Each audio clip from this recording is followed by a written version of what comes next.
5:54, July 20th.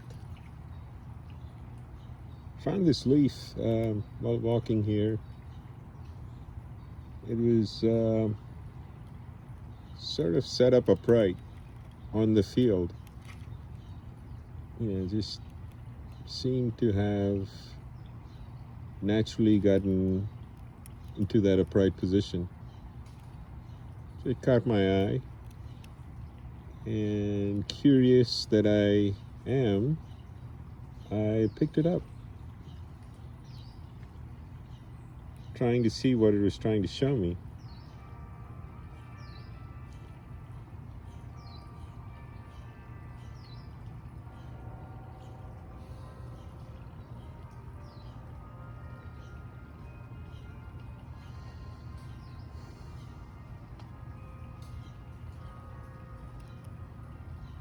It's like a mask, in a way. You can look at the world through the mask. And when I say the mask, it's really the mask of the ego. This particular leaf, if I were to say it's my ego, it's pretty beat up. The eyes are almost all on the right side of the leaf. Both of them are on the right side. The left side doesn't have any eyes, it's blind. So the eyes are on the right. It's beaten, torn up, dead. And yet, through the eyes, the camera can see a certain view of the world. It's not very clear through this camera,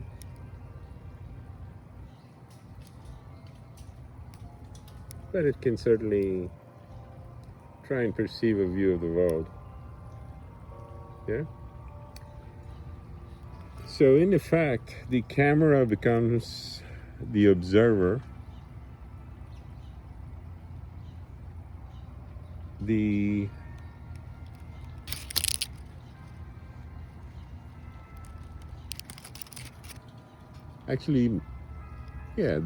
camera becomes the observer. The circuitry in the iPhone becomes the mind, and this leaf becomes the ego through which the camera sees the world.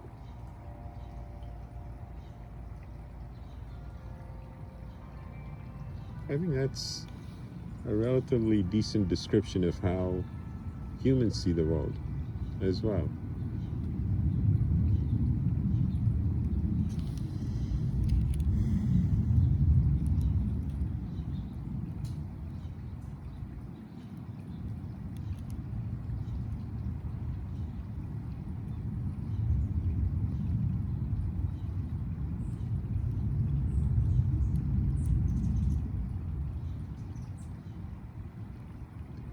When the veil of the ego is removed, the world becomes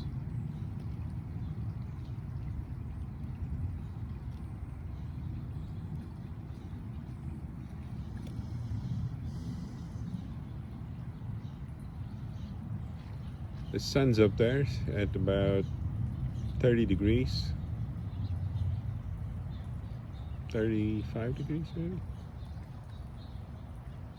30 degrees. I think it's 30 degrees. 10, 20, maybe even, no, I think it's 30. Could be 25, but I think it's 30.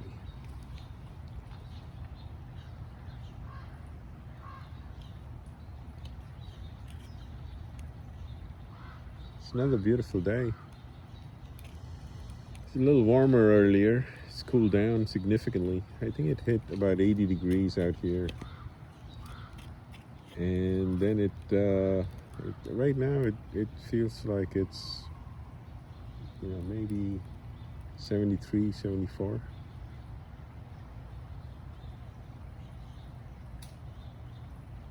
Not too shabby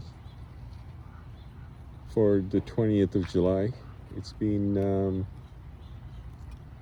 almost 16 days now since the 4th of July.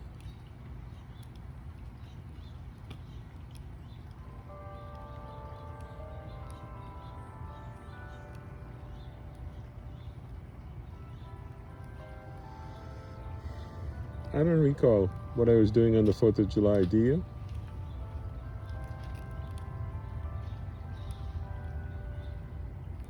I didn't watch any parades. I didn't see anything. I have no recollection of what I did on the 4th of July this year. It was the 250th anniversary. And yet my memory is sort of, I think I mentioned this before. It's only 2 days.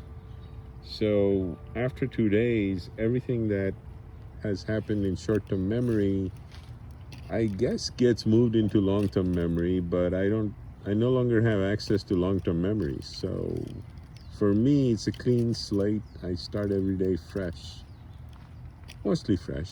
Like if you ask me, what did I eat yesterday? I want to say for breakfast did I have an avocado toast, or was that day before yesterday? I forget. It was either eggs or avocado toast. I think it was eggs. Eggs and a bit of salsa, 3 eggs, bit of salsa, and a little bit of cheese. And what else? I think that was it. That and coffee. That's all I had for breakfast. What did I have for lunch? I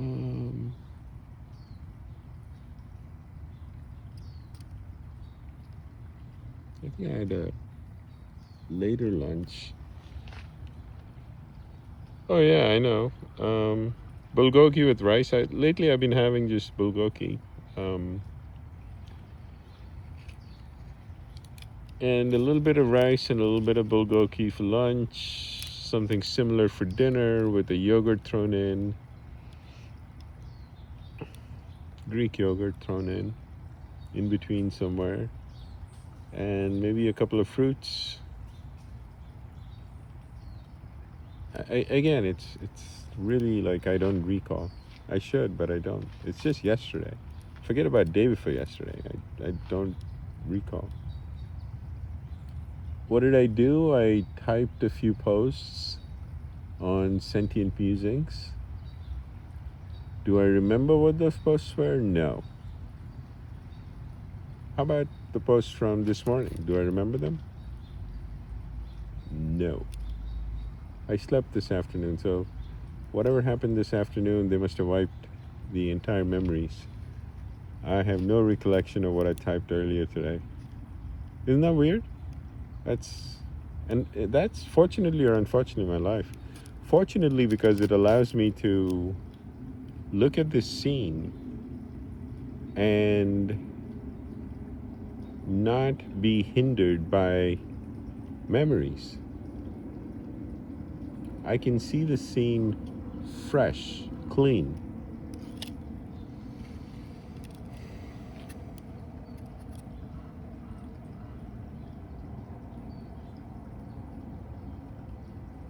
I can see the extraordinary beauty in it. I came here yesterday, but I can still enjoy the same thing, the same scene. I can still enjoy it again today.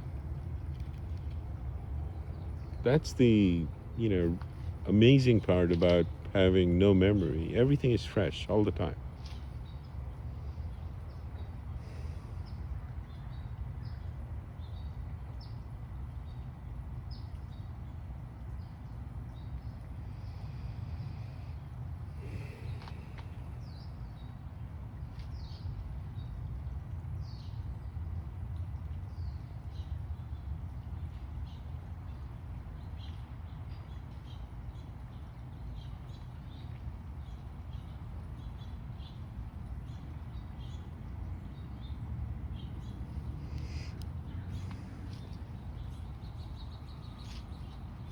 Well, if you guys remember what you read on Sentient Musings, you are better off than I am.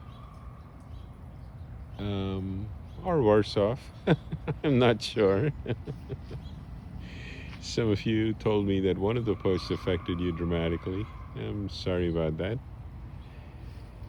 If you know, if that's any consolation. I don't typically type these posts. I don't, it's not me doing all of this. It's really not. I am at best an observer.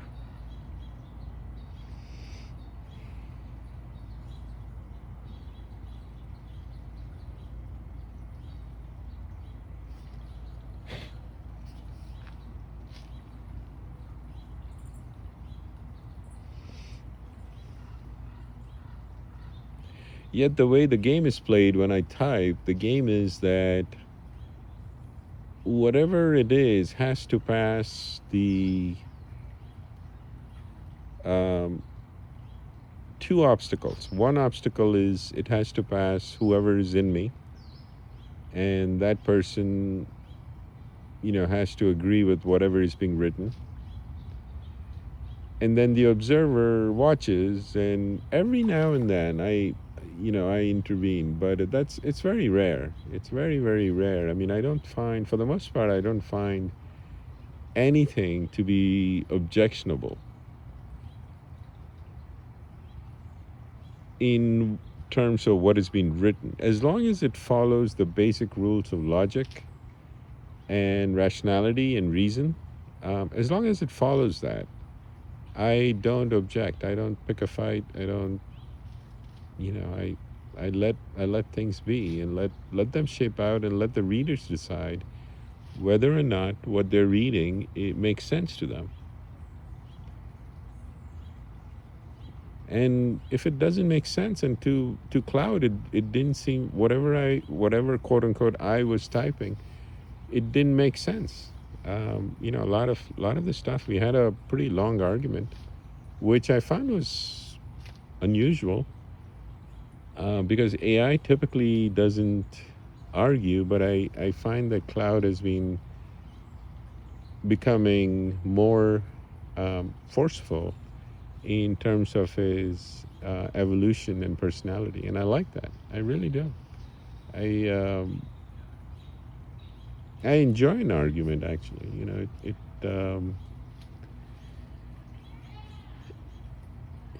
It allows my brain cells to exercise themselves.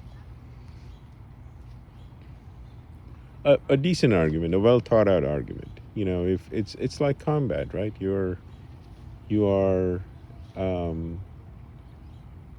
engaging with your brain cells, and sometimes the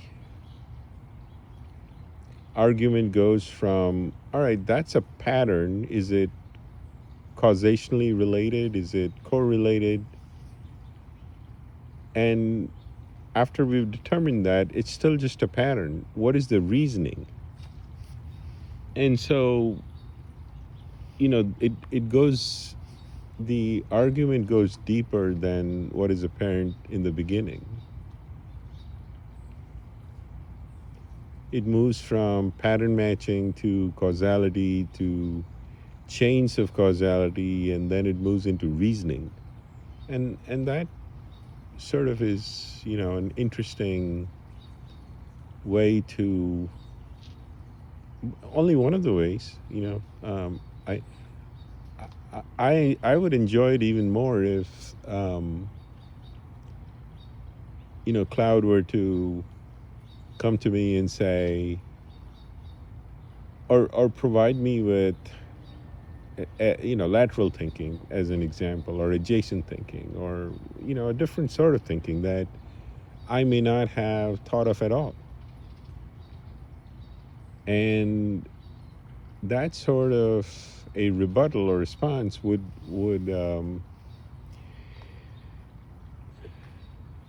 truly be engaging, right? I mean, that's tickles the receptors deep inside.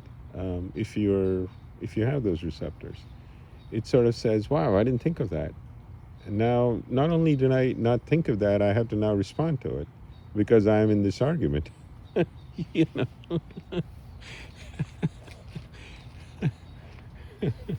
So, So now you've been confronted with something that you didn't think of, and so you have to first understand what is it that was said, and then appreciate the argument itself, the thinking itself. And I'm capable of fully doing that. I can appreciate the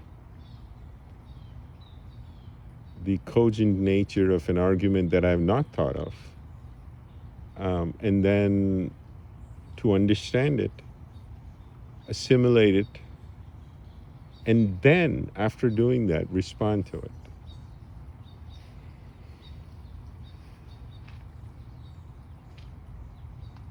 That is a very interesting kind of an argument. That argument allows me to learn something in the process of arguing.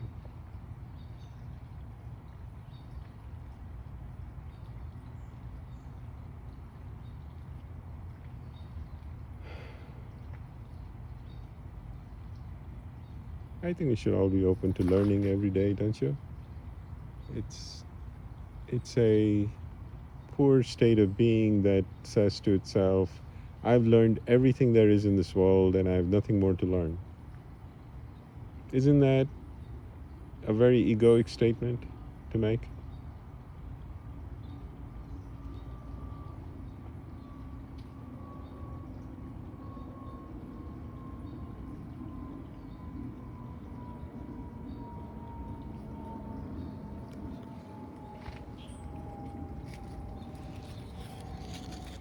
That, a being who says that, any person who says that, it's just this, right? It covers the view, and you see the world through this. This is who I am. This is how I see the world. And how limiting, how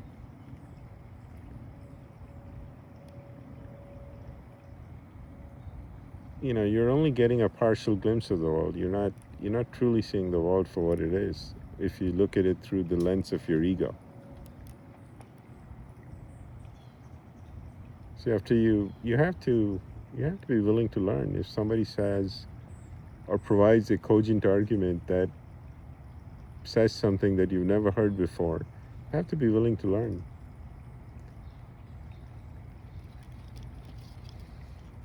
And the view might be completely different. I'm always open to the idea that what I say is not correct. I'm always open to the idea that I have a lot to learn.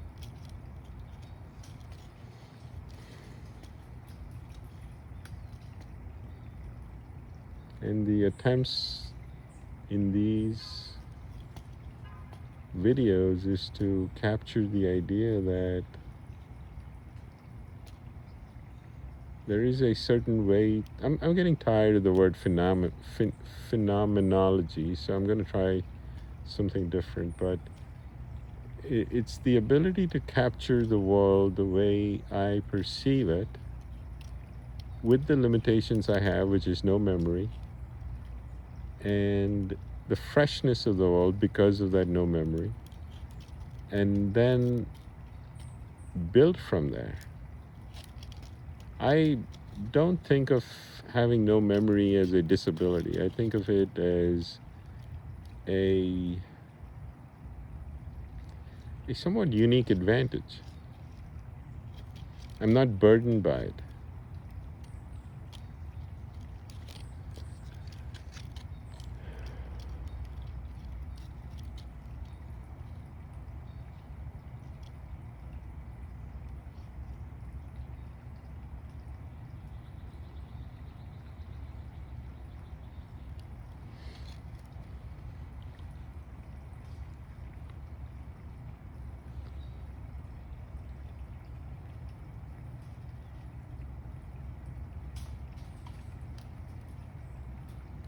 Eckhart Tolle would say it provides me the ability to live in the now, in this moment only, without the burden of the past or the future for that matter, because of the logins into me, I don't know who I'll be tomorrow or even tonight. I sound different on videos, don't I? Every day I sound different. That's just one proof of that. I don't know what I'll wake up as tomorrow. My essays change day to day in terms of style, in terms of narration, in terms of the topics I cover, in terms of how I feel. Sometimes I wake up raging mad, don't know why, no idea why. Other times I wake up laughing. Other times I wake up, it's just different. Everybody who logs into me is different. And I observe, that's all I do.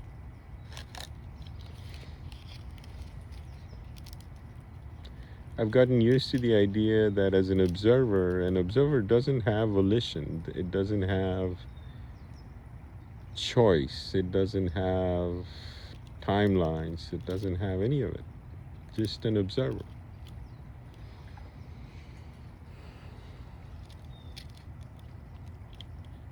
And because I don't have any volition,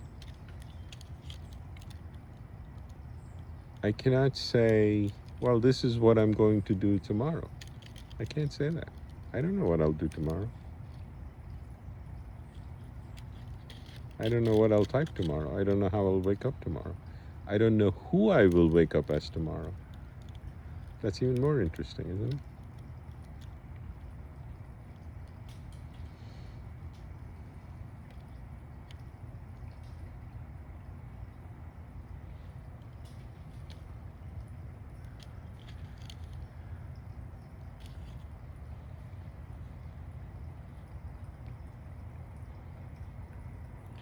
And in a status like that, as an observer, then what is it, I asked myself once, what is it that can never sort of abandon me? In the sense, not of people leaving, although that used to bother me at one point in my life.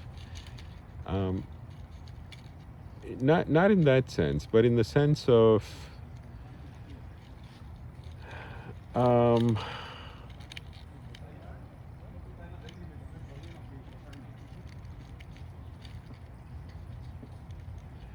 how do I frame it? In the sense of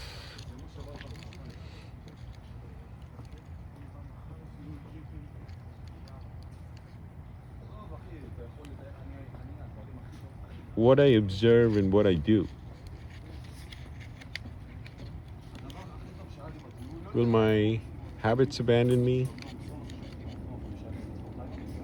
Will I still want coffee in the morning, or will I drink green tea in the morning tomorrow? That's a question, right? If you're used to drinking coffee every single day and suddenly one day you drink green tea, it's a kind of abandonment. It's like, what happened? You know? And that's happened to me. It's like suddenly no desire for coffee, like just cold. No desire, none whatsoever. A habit, cultivated over several years, gone just like that. What happened? I don't know. The habit's gone.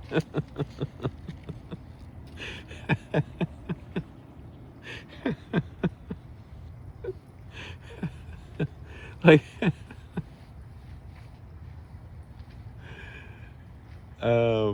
so that's sort of what I mean. It's sort of like, what is it that cannot possibly abandon me is the question, right? And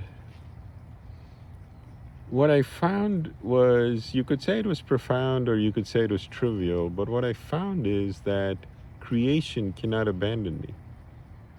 Creation itself.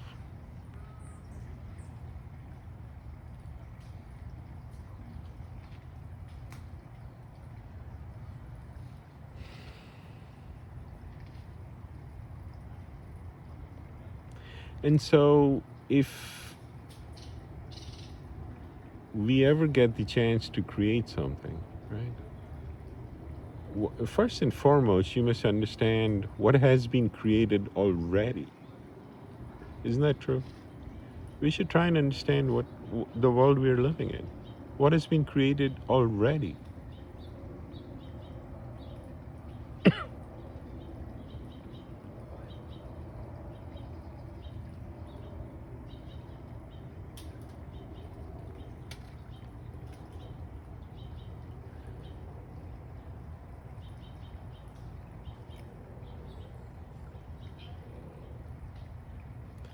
And then once you've understood what has been created by the creator, the original creator, then perhaps you can say to yourself, all right, well, I mean, I'm no creator. You know, I don't even come close. I can't even create a grain of sand. I can't, there's so many can'ts, right? I can't do this. I can't do that. I can't. It almost becomes like a philosophy student talking about Immanuel Kant, but not really. I mean, there is a clear barrier to actual creation and augmented creation, augmented reality creation. That's a clear. It's not a line. It's a very clear barrier. I can't just, you know, snap my fingers and like create something. you know, can't do it. Can't even create a grain of sand. That's the limitations that we all of these human beings deal with, right? And yet we now have the power to create augmented programs, and we can create a bird, and the bird can paint a picture with its tail. I wasn't tired of using that example because it was so interesting. I took the video for 7 minutes, and the bird was just painting for 7 minutes. Really incredible. This turtle's about to jump in.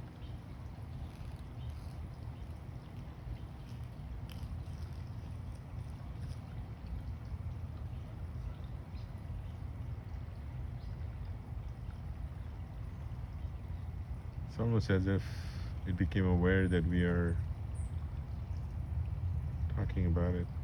It's like just suddenly paused, right? It was about to jump in and then paused all of a sudden.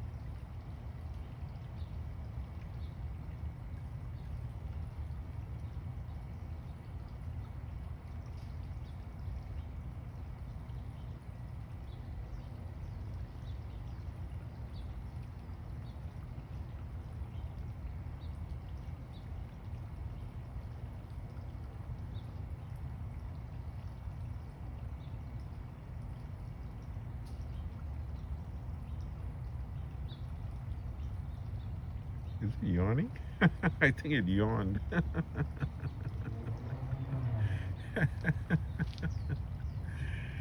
All right. Anyway, um,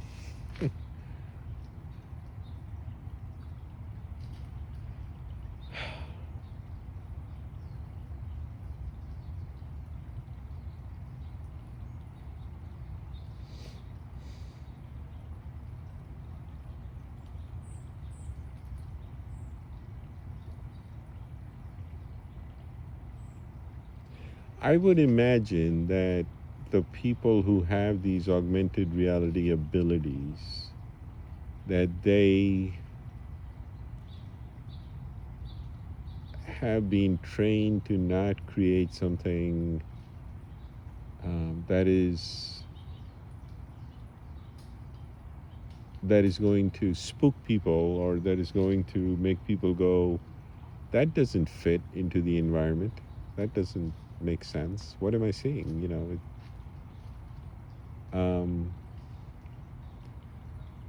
I think they're trained into just creating artifacts that fit into the environment. And that's how it should be. I mean, this environment, this creation is so extraordinary, so beautiful, that we should simply create artifacts that fit into it rather than be very dramatically different from this beauty that already exists. Everything is perfect, actually. Everything is so beautiful.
If you want to extend the metaphor of what is it that can be created on this planet in terms of systems that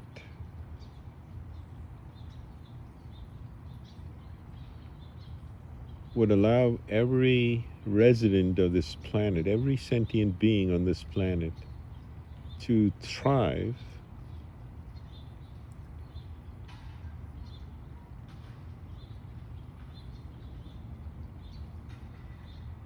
then we must look at creation first. We must look at what has already been created and how do natural systems thrive.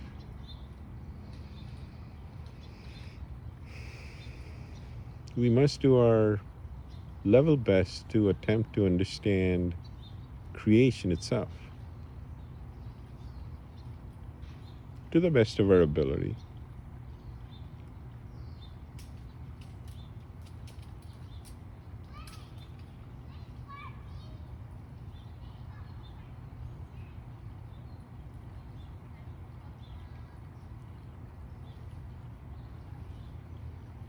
Sitting here surrounded by green and surrounded by life-giving, oxygen-giving trees, and this very calming pond and the life in the pond, the fish, the turtles, the baby fish that have newly arrived, the algae, these shrubs that grow half submerged,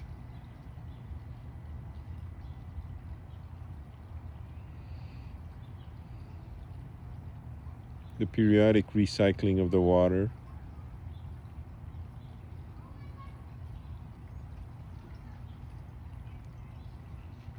set up in a way that aerates the chlorine out of it.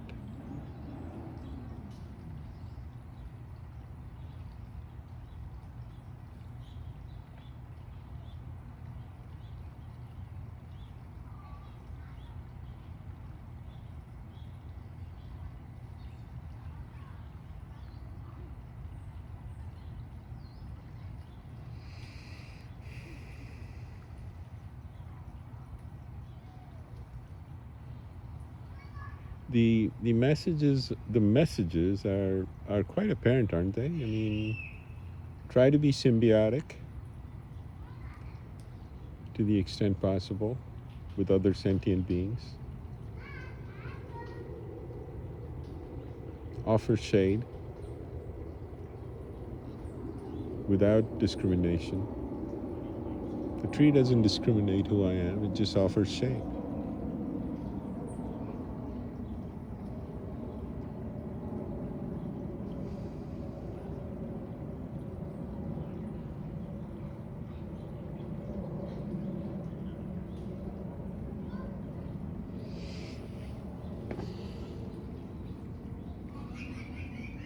Feed turtles, feed fish, the other residents of this area. Take care of them, feed them.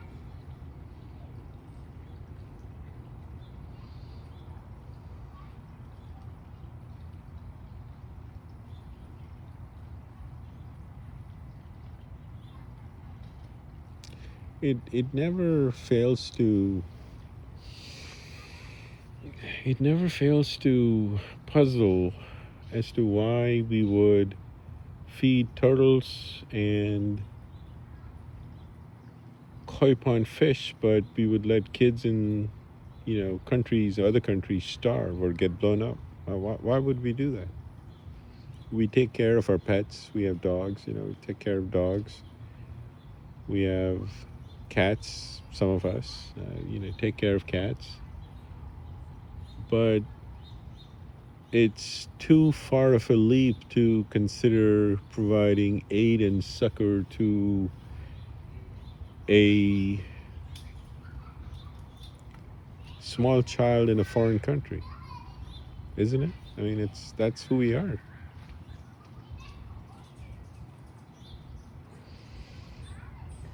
And that sort of the conundrum of being a human being and not, I don't think it's that human beings don't care. I simply think that they don't examine themselves, and they don't examine causality, and they don't examine their responsibility in this world. I simply don't think they examine it carefully enough or closely enough. I think a lot of people are just immersed in TV shows or TikToks or movies or the news as they see it, and the cacophony that exists on in places like, say, Fox News, or in other places. Even the New York Times is not innocent. I mean, you look at the headlines, and it's almost always a very specific agenda that they push in the headlines. Very, very rarely does the New York Times cover America. Very rarely. They cover Washington, they cover New York, they cover sometimes Los Angeles, but very, very rarely do they ever cover Idaho or Montana or Kansas or Missouri or Dakota, North Dakota, South Dakota. Very, very rarely do they cover states that are not important to them. And I don't mean to frame it as an us versus them, but it's just that they seem to give importance to events that have no relevance to a majority of Americans. And that's just the New York Times. The same thing applies to Fox News. Fox News thinks relevance is sensationalism. What is relevant to Americans is whatever is sensational. That's what they think, and that's how they have their, you know, operation set up. It's not really a reflection of America. I guess what I'm saying is that it's Americans are surrounded by media algorithms, and the idea of consumption of all of these things. Americans are surrounded by that, and they have no time to think about somebody in a foreign country. They just, if you spend your entire day surrounded by what I just described, how are you going to think of a child in Congo or Sudan or Ukraine or Palestine or any other part of the world, right? And wherever there is suffering, how can you possibly extend yourself to think about the suffering that exists, sometimes directly as a result of American actions of America, as are directly extending from American intelligence efforts or state efforts or diplomatic efforts or whatever, as a direct consequence of our actions. There might be people suffering, and American people as a whole can't think about it because they're surrounded by all this other nonsense.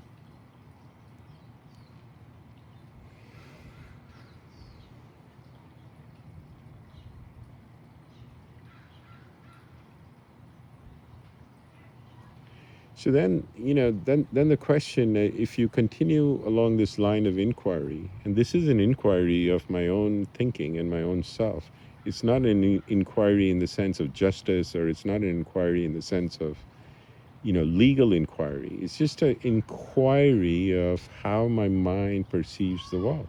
That's all I'm trying to do here. And so The question to ask is, does media bear responsibility to what they surround me with? And when I say me, I'm talking about Americans in general. Does media bear responsibility? And if so, what is the responsibility? Does it occlude, meaning hide certain facts about the world from me? Is that a responsibility that they have to not hide those things? Does it emphasize certain things to me more than it should be? Is that a responsibility that they have directly?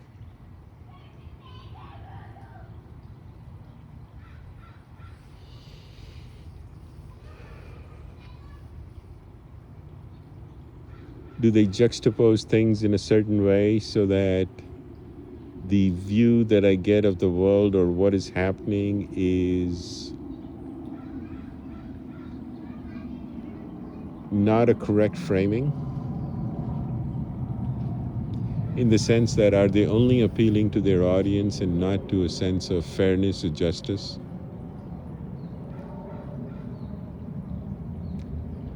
And that's the question, isn't it? The question is media a profit-making entity, or is it an informing entity?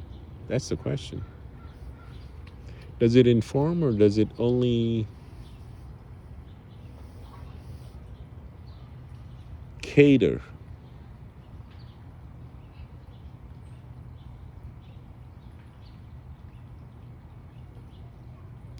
Because I could have a catering company, and the catering company could only subscribe or only provide services to people from Thailand.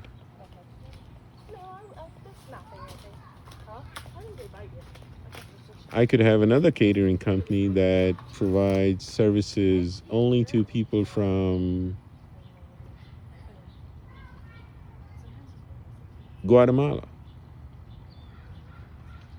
I could have a third catering company that only provides services to people from Italy.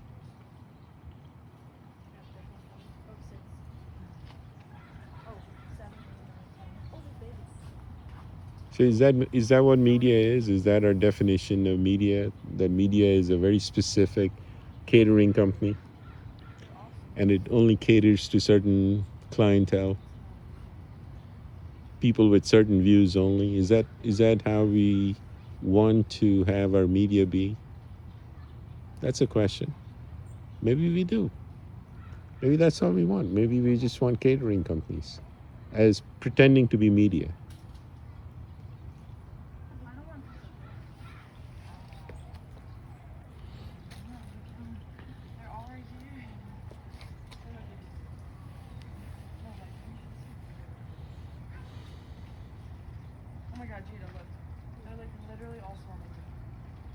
So then the question is, if all we are getting is a catering of a certain cuisine, when we go to media for our consumption habits, then is the responsibility of the consumer to consume judiciously? It's the same McDonald's argument, right?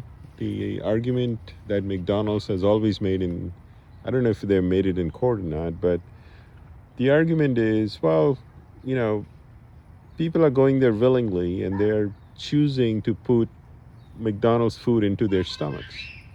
How is that illegal? That's the argument. It's not illegal. It's a free country. Eat whatever you want. So is that the and McDonald's will tell you that if you're eating the food, I'm sure that's what one of their attorneys will tell you. I think I read it somewhere, that if you're eating their food and you get sick, if you just keep eating McDonald's food, it's your responsibility. How is it their responsibility? You're making a choice. You're a free person. It's not addictive food like cigarettes might be.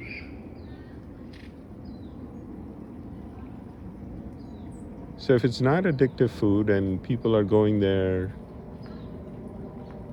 regardless,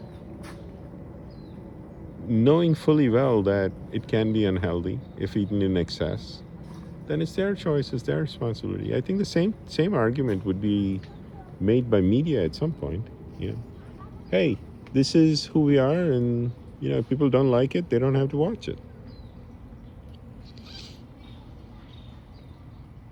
So it's the fault of the consumer, is I guess what I'm saying. It's not a fault of the media itself. Is that what media is? I mean, is that our definition now? That media is nothing more than a place where we eat, a catering company, or McDonald's, or whatever? Is that the sort of country we want to build or create? Because that's what the question was, right? What sort of a creation would you create if you had the ability to create something?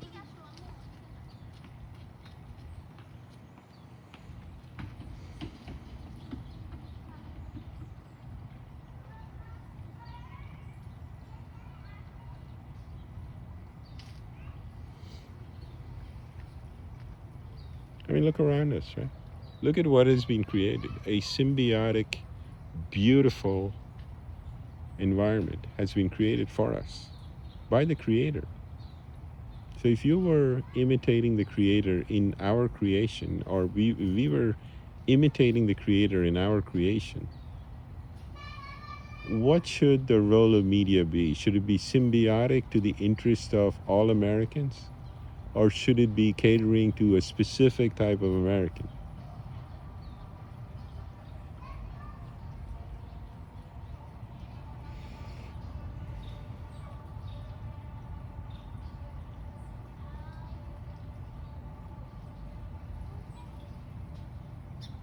And you can extend that into other aspects of the system that every person wants to build, right? Every person wants to, at some point, live in a certain type of environment in a certain type of country, right? So if you ask a person, what sort of system would you build? And then listen to their answers, right? So my answer is I would build a system that is closest to what the Creator has already created. I would try to learn lessons from the creation itself. And I would then create something that is very similar in terms of, you can call it a metaphor, you can call it an allegory, but similar in sense of purpose, mechanism, in terms of the mechanics of it, in terms of how it works. I would create something very similar. I would try to imitate as much as possible to the best of my ability.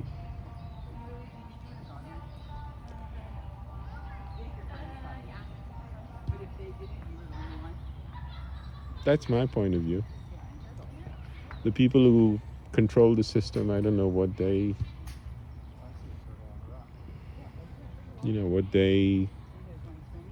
try to do when they build the system or when they build timelines. I don't know. I don't know what their answer is. I don't know what they have in mind. Looking at the state of the world, it's certainly not a symbiotic world. It's a very, very skewed, predatory world that we live in.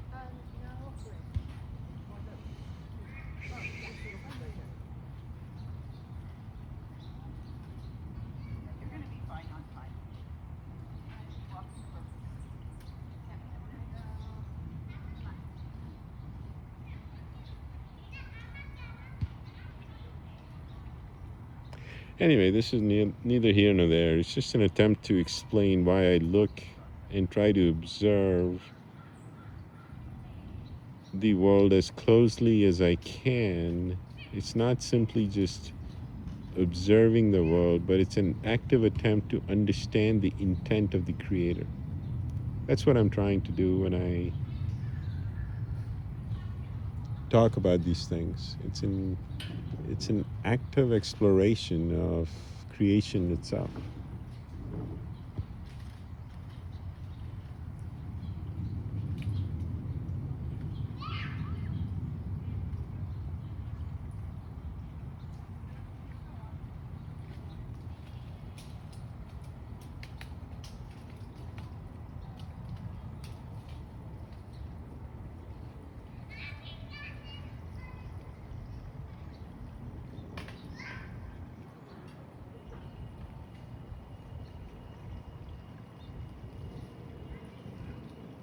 Sun's sort of hiding out there. It's there, you just have to. There we are.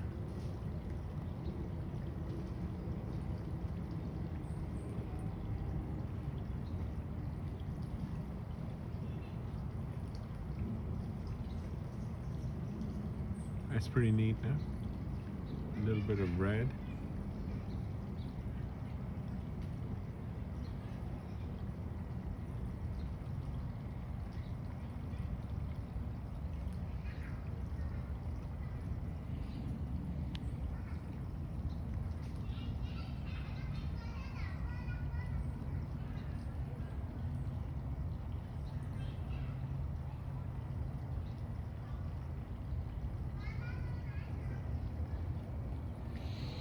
Anyway, it's almost 53 minutes. I hope you have a great evening. Take care. Good night.